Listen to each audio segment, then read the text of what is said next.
मैं एक बार खाला की सवारी करना चाहता था। रात खाला बाथ में नहा रही थी जब उसने अंदर बुलाया और छोटी जगह में। नाबालिग बच्चे ये वीडियो ना देखे। खाला एक जवान औरत थी। वो जब भी कभी घर में अकेली होती तो मुझे अपने पास बुला लेती। मैं मजबूर होकर उनके पास चला जाता और कुछ हसीन लम्हे उनके साथ गुजारता। मुझे खाला के साथ रहते हुए काफी अरसा गुजर गया था, इसलिए अब वो मुझसे पर्दा नहीं करती थी। एक दिन खाला घर पर अकेली थी जब उसने मुझे अपने पास बुलाया और अपना दिखाकर। मेरी खाला बहुत ज्यादा खूबसूरत थी। ऐसा लगता ही नहीं था कि वो एक शादीशुदा औरत है। उस वक्त मैं अपने खालो असलम के घर में रहने आया था क्योंकि अम्मी अबू दोनों सऊदीया जा रहे थे। रवानगी से पहले जब छोटे खालू अबू से मिलने और मुबारकबाद देने आए तो उन्होंने अबू से जाते हुए कहा कि असद को हमारे घर छोड़ जाएं। अबू ने उन्हें काफी मना किया कि अब असद बड़ा हो गया है और अपना ख्याल रख सकता है, लेकिन वो नहीं माने। उन्होंने अबू को राजी कर ही लिया और मेरी दिली ख्वाहिश पूरी हो गई। मेरे पास हमारे पुराने घर की चाबी थी जो खाली पड़ा हुआ था, जिसे मैं अपने मकसद के लिए भरपूर इस्तेमाल करता। खाला आलिया की शादी खालू से कोई 10 साल पहले हुई थी। मैं उस वक्त 10 साल का था, मगर उस वक्त खाला को देखकर मुझे बहुत अच्छा लगता था क्योंकि वो ना सिर्फ खूबसूरत थी बल्कि धीमे लहजे वाली और भरपूर जिस्म की मालिक थी। खाला और खालू की जोड़ी मिसाली समझी जाती थी, पर अभी तक वो दोनों औलाद की नेमत से मरहूम थे और शायद वो दोनों इसे अपनी किस्मत का लिखा समझकर सब्र कर बैठे थे। खाला और खालू का प्यार बहुत ज्यादा था और मेरा अंदाजा था कि खालू ने उनके साथ कोई भी रात जाया नहीं की होगी, क्योंकि शादी के बाद खाला का बदन इतना ही दिलकश हो गया था। सूरत तो पहले ही लाजवाब थी, मगर अब जिस्म का हर हिस्सा अपनी तरफ बुलाता महसूस होता। उस वक्त जब खाला घर की सफाई कर रही थी और मैं टीवी देख रहा था तो खाला ने मुझसे पूछा, असद बेटा आज कॉलेज नहीं जाना क्या? तो मैंने दिल ही दिल में खाला के बेटे बुलाने पर बुरा मनाते हुए कहा, नहीं खाला, सेमेस्टर खत्म हो गया है ना, इसलिए 1.5 महीने की छुट्टियां हैं। खाला ने सर हिलाया और जाकर मेज पर कपड़ा मारने लगी। मुझे कुछ समझ नहीं आ रहा था कि क्या करूं और क्या ना करूं। 2 दिन गुजर चुके थे मुझे खालों के घर आए हुए। रात को खाने की मेज पर खालों ने खाला से कहा कि मुझे हफ्ते के लिए इस्लामाबाद जाना है। अगर उन्हें ज्यादा दिनों के लिए बाहर जाना होता तो वो खाला को साथ ले जाते, मगर इस दफा मैं घर पर था तो उन्होंने अकेले ही जाना मुनासिब समझा। मैंने खाला की रूटीन और उनकी आदतों का अच्छी तरह जायजा लिया। मैंने देखा कि वो चाय का इस्तेमाल ज्यादा करती हैं और चाय खुले दूध की पीती है और मैं डब्बे के दूध की चाय का पीने का आदी हूँ। अगले दिन मैं गेम खेल रहा था। मैंने हेडफोन लगाए हुए थे। मुझे नहीं पता कि खाला मेरे साथ आकर बैठ गई और मुझे खेलते हुए देख रही है। हम दोस्त आपस में मिलकर एक दूसरे के साथ ऑनलाइन गेम खेल रहे थे। उनमें जो कुछ बकवास कर रहा था वो इंतहाई बेहुदा थी। खाला हैरान और परेशान थी। मुझे बकवास करते हुए सुन रही थी। फिर उन्होंने मुझे आवाज देकर अपनी मौजूदगी का एहसास दिलाने की कोशिश की और म्यूजिक की वजह से मुझे कुछ सुनाई नहीं दे रहा था। खाला बेहुदा बातें काफी देर तक सुनती रही और फिर उठकर अपने कमरे में चली गई। शाम को कुछ दोस्तों से मिलने बाहर जाने लगा तो मैं खाला को बताने के लिए उनके कमरे की तरफ गया। मेरे जहन में उसका कुछ नहीं था। फिर मैं वापस आकर बेड पर लेट गया। थोड़ी देर बाद मैंने कहा कि मैंने चाय पीनी है, बना देंगी क्या? खाला ने मुस्कुराकर कहा, क्यों नहीं मेरे बच्चे, बस 2 मिनट में फ्रेश हो जाऊं, फिर बना देती हूँ, और उठकर बाथरूम की तरफ बढ़ गई। मैं गैलरी में आकर बैठ गया और फूलों को देखने लगा। एक फूल मुझे पसंद आया। मैंने उसे करीब से जाकर देखा और फिर उसे तोड़ लिया। खाला मुझे आवाज दे रही थी। मैंने जवाब दिया, बाहर हूँ। तो वो हाथ में ट्रे पकड़े बाहर आए जिसमें 2 कप चाय थे। उन्होंने एक कप मुझे पकड़ाया और दूसरा खुद उठाकर पीने लगी। मैंने वो फूल जो हाथ में पकड़ा हुआ था खाला की तरफ बढ़ा दिया। खाला ने मुस्कुराकर फूल मेरे हाथ से ले लिया और कहा, शुक्रिया मेरे बच्चे, मेरे सारे अरमानों पर पानी फिर गया था। मैंने खाला की तरफ देखा और कहा, खाला बोर नहीं होती आप सारा दिन घर में रह रहकर? मैं तो बोर हो गया हूँ, कहीं बाहर घूमने चले। तो खाला ने कहा, नहीं असद, मैं आपके खालू के साथ हर जगह जाती हूँ लेकिन उनके बगैर कहीं नहीं जाती। मैं खामोश होकर चाय पीने लगा। रात के खाने के बाद मैंने एक मूवी लगाई और बैठकर देखने लगा। खाला भी मेरे पास आकर बैठ गई थी और मूवी देखने लगी। जब उन्होंने देखा ये वही बकवास हो रही है जो मैं दोपहर को गेम खेलते वक्त कर रहा था, तो उन्होंने कहा, अच्छा जी, सारी गालियां और बकवास तुमने यहाँ से सीखी हैं। वो बोली, बेटा ये तो बहुत गंदी बात है, तुम ही बहुत ही बेहुदा जुबान इस्तेमाल करते हो। शर्म से मेरे पसीने छूट गए। खाला ने फिर कहा, मैं रुबीना से बात करूंगी कि तुम पर नजर रखे, तुम हाथ से निकलते जा रहे हो। मैंने नजर उठाकर देखा और खाला को कहा कि गलती हो गई, माफ कर दें। और क्या करूं, सब लड़के इसी तरह की बकवास करते हैं, मुझे भी जवाब देना होता है, तो इस तरह की बातें ही मुंह से निकलती हैं। खाला हंस पड़ी और कहा, डरो नहीं, किसी को कुछ नहीं कहूंगी, मुझे पता है कि तुम लड़के किस तरह की बातें करते हो। अच्छा यार, कोई और मूवी लगाओ, ये क्या लगाया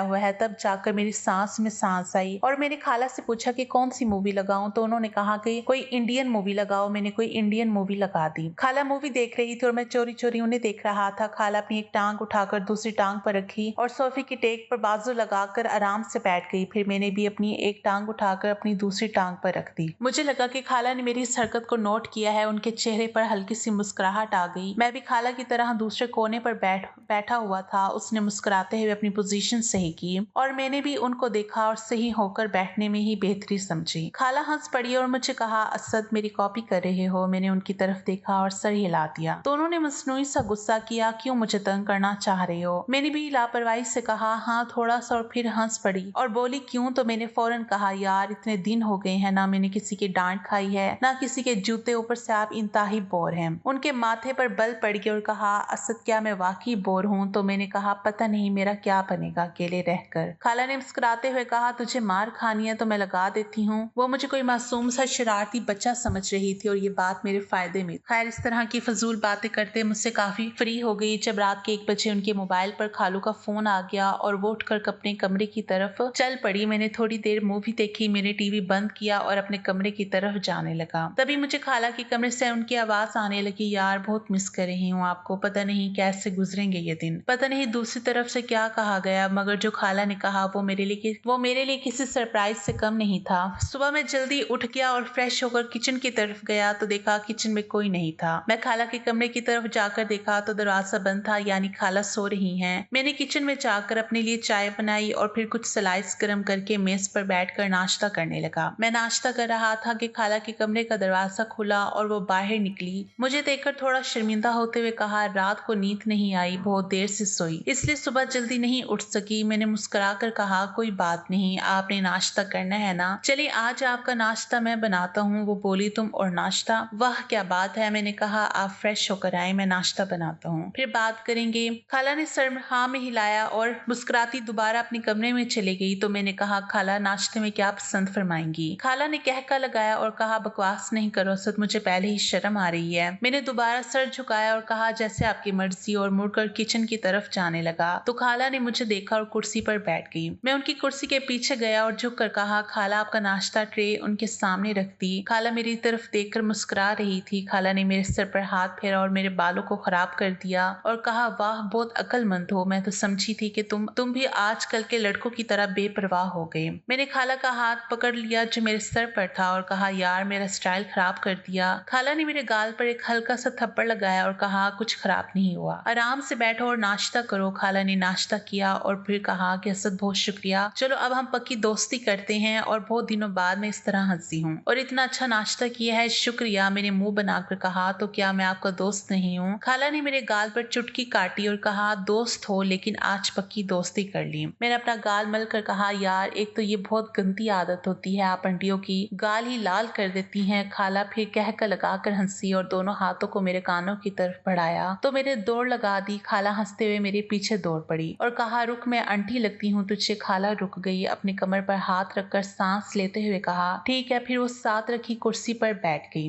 मैं उनके पास गया और कहा, क्या हुआ खाला? वो एकदम खड़ी हो गई और मेरे दोनों कानों पर चुटकी काट ली और हंसने लगी। मैंने रोने वाली शक्ल बनाते हुए कहा, कोई दोस्ती नहीं आपसे, आप तो बहुत बेरहम हैं। खाला ने हंसते हुए मुझे देखा और जहाँ मुझे चुटकी काटी थी वहां प्यार करते हुए कहा, अच्छा ना यार सॉरी। खाला उठी और कहा, अच्छा मैं कपड़े चेंज करके आती हूँ, फिर कुछ सामान लाना है वो ले आते हैं मार्केट से। मैंने कहा, ओके मैं चेंज कर लूँ, शायद कोई लड़की फंस जाएगी मेरे साथ और मेरी भी मौजें हो जाएंगी। वो मुस्कुराते हुए एक थप्पड़ मेरी कमर पर लगाया और कहा, बात आ जाओ असद। मैंने हैरानगी से कहा, बोला किस चीज से? उन्होंने कहा, अपनी तूफानी हरकतों से। मैंने कहा, यार जिंदगी में थोड़ा रंग भी होना चाहिए, वरना तो सारी उम्र आप मुझे किसी काम का नहीं छोड़ेंगी। खाला को पहले मेरी बात की समझ नहीं लगी, मगर जब लगी तो अपने पाँव से जूती उतारते हुए कहने लगी, शर्म कर। मैं हंसता हुआ अपने कमरे में घुस गया। थोड़ी देर बाद कमरे से बाहर आया और सोफे पर बैठकर टीवी देखने लगा। थोड़ी देर में खाला भी बाहर आ गई। जब वो बाहर निकली तो मेरी सांस ऊपर के ऊपर और नीचे के नीचे रह गई। ब्लैक कलर की कमीज और नीचे जीन्स में खाला को देखते हुए कहा, क्या इरादा है मैडम जी? तो खाला ने पहले अपने आप को देखा, फिर मुझे देखते हुए हैरानी से कहा, क्यों क्या हुआ? मैंने दिल पर हाथ रखते हुए कहा, मैडम बाहर किसी को नहीं पता कि आप किसी की मनकुआ हैं। खाला ने मुस्कुराते हुए कहा, क्या बकवास कर रहे हो? मैंने कहा, कुछ नहीं। जब उन्होंने मुझे कहा चलो तो मैंने खाला की तरफ इशारा करते हुए कहा, माना कि आपके दीवाने शहर में 1000 होंगे और इतनी सुबह कौन दुकान खोलेगा? बोलेगा। खाला को अपनी गलती का एहसास हो गया। वो बोली, ठीक कह रहे हो। मैंने कहा, मैडम जी आप बाहर निकलती होंगी तो लोग आपको ही देखते ही होंगे ना,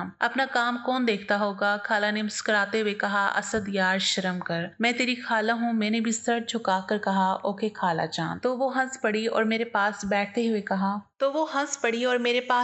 हुए कहा बाज नहीं आओगे। फ्लर्ट करने से मैंने उनकी तरफ देखे बगैर कहा, कौन बदकिस्मत आपसे फ्लर्ट करना चाहेगा। खाला ने मुस्कुराते हुए कहा, तौबा यार। थोड़ी देर की खामोशी के बाद खाला मेरे करीब हुई और बोली, सच में तेरी कोई गर्लफ्रेंड नहीं है। मैंने उनकी तरफ देखा और कहा, कोई आप जैसी मिली ही नहीं, वरना उसे गर्लफ्रेंड क्या अपनी लाइफ पार्टनर बना लेता, चाहे उसे रोज पटाई करवानी पड़ती। खाला ने मुस्कुराते हुए कहा, मैं अच्छी लगती हूँ तुम्हें? तो मैंने फिर किसी मासूम से आशिक की तरह सर झुकाकर कहा, बहुत ज्यादा। खाला हंस पड़ी और कहा, तू बाज नहीं आएगा। खाला ने कहा, सर दूध ले आओ, खत्म हो गया है। मैंने सर हिलाया और मार्केट की तरफ चला गया। वापस आकर दूध के बर्तन को फ्रिज में रखा और खाला को बताने उनके कमरे में चला गया, पर सामने जो मंजर था वो पागल कर देने के लिए काफी था। खाला शायद नहाकर निकली थी और मेरी हालत ऐसी हो गई कि टांगों में जान ही ना हो। मैं पलटने ही वाला था कि खाला ने आवाज देकर पूछा, ले आए हो दूध? मेरे हलक से तो जैसे आवाज ही नहीं निकल रही थी। मैंने सर हिलाया तो खाला आहिस्ता आहिस्ता कदमों से चलती हुई मेरी तरफ आई और मेरे चेहरे के नीचे हाथ रख कर कहा, क्या हुआ? मैंने चेहरा ऊपर उठाया और उनकी आंखों में देखते हुए कहा, कुछ नहीं। सीधा मेरी आंखों में देखा और कहा, सच सच सच बताओ, मेरा इस तरह तुम्हारे सामने आना अच्छा है क्या? मैंने सर हिलाया और दोबारा सर झुकाकर कहा, अगर आपको लग रहा है कि मैं आपकी तरफ अटैच हो रहा हूँ तो आप गलत है मैडम। माना कि आपका जिस्म आपकी मोहब्बत के इजहार का जरिया है, लेकिन यही सब कुछ नहीं। खाला ने एक लंबा सांस लिया और मुझे इस तरह देखा जैसे मैं दीवाना हूँ। मैंने दोबारा सर उठाया और कहा, पर मैं ये भी नहीं चाहता कि आप थोड़ी देर के लिए मुझे अपनाएं और फिर जिंदगी भर के लिए मुझे अपने दीदार से मरहूम कर दें। खाला के लिए ये बहुत नाजुक मरला था। फिर वो एक तरफ बेड पर बैठ गई और कहा कि मेरे पास हो, यहाँ बैठो। मैं आराम से चलता उनके पास बैठ गया। उन्होंने मेरा हाथ पकड़कर अपने दूसरे हाथ पर रखा और कहा, असद जो मिल जाए उस पर शुक्र करना चाहिए। खाला के जहन में क्या चल रहा था, पर उस वक्त वहां से मैदान जंग छोड़कर भाग जाने वाली बात थी।